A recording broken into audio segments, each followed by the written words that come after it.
A child learning to walk. A person holding a discipline for years until it becomes who they are. A robot in a simulator, learning to balance.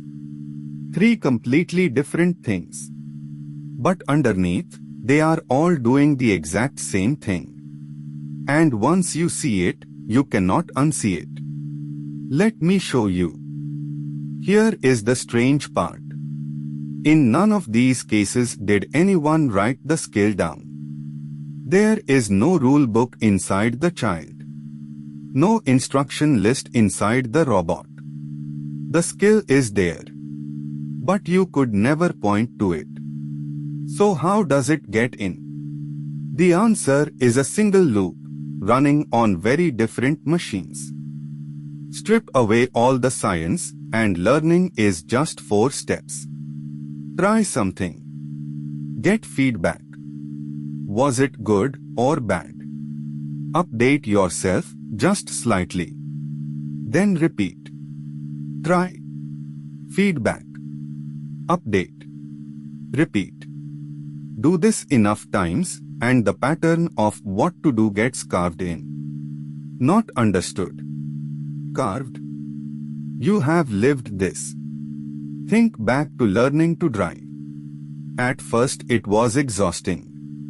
Every mirror, every pedal, all conscious, all effort. That is your prefrontal cortex. The thinking front of your brain. Powerful but slow and tiring. Then weeks later, you drove all the way home and barely remember the trip. It happened by itself. Control had quietly moved to an older, deeper part. The basal ganglia. Your habit machine. The loop had carved the pattern. So what does the carving? A chemical. Dopamine. When something goes well, your brain releases a small pulse of it. And that pulse is a message. Whatever you just did, do that again. It strengthens the exact connections that fired just before the revolt. Repeat it enough, and a thin trail becomes a deep, worn path. Neurons that fire together, wire together. That path is a habit. Now watch a robot. The old way was handwritten rules. If the obstacle is closer than half a meter, stop. Brittle. It breaks the moment the world changes. The new way is completely different. You give the robot a goal and let it figure out its own behavior. It tries an action. The world returns a reward. A number. How good was that? The robot nudges its network just slightly to make good actions a little more likely. Then it repeats. Millions of times. Look at what just happened. The reward is the dopamine. The weight adjustment is the rewiring. The millions of tries is the practice. Different words. The same loop. And just like in you, the final skill is never written as rules. It is a pattern spread across a network. But here is where the machine pulls ahead. Letting a real robot fail millions of times would take years and break everything. So we train it inside a simulator first. A virtual world with real physics. And the trick is, we do not run one robot. We run thousands in parallel on a single graphics card. All practicing at once. All feeding one shared brain. Months of practice compressed into hours. One life versus 4,000. That is why machines can out-practice us. There is one more trick. A robot that masters a perfect simulation often fails in the messy real world. So we deliberately mess up the simulation. Random friction. Random lighting. Random weights. We force it to learn patterns tough enough to survive surprises.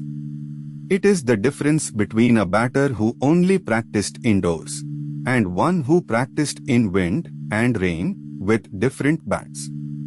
The second one is ready for the real game. So step back. A brain made of neurons. A machine made of numbers. Two completely different substrates, running the same four-step loop. And in both, the deepest truth is the same. Nobody wrote the skill down. There is no rule book in your basal ganglia, and none inside the trained robot. The skill simply exists as a pattern, distributed across a vast web of connections. And yet, here I have to be honest.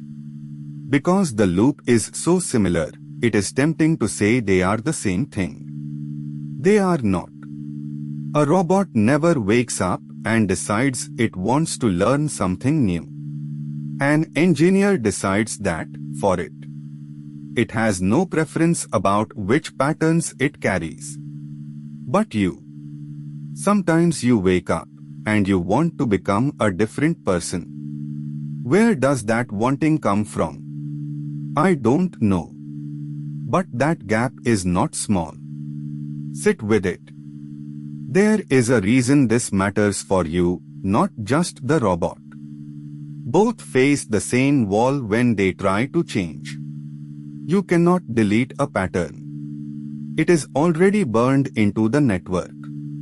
The only way out is to train a new one, strong enough to win the race when the trigger fires. Robots call their failure catastrophic forgetting. In you, old habits just resurface. Under stress. When you are tired. In familiar places. It is why people relapse in old neighborhoods. Why you fall into old speech the moment you are around family. So if you take one thing from this, take this. You cannot delete a pattern. You can only outweigh it with consistent reps of a better one. That is true for the basal ganglia and for a neural network alike. This was the second faculty. Learning. Look closely at one and you understand the other. I will see you in the next one.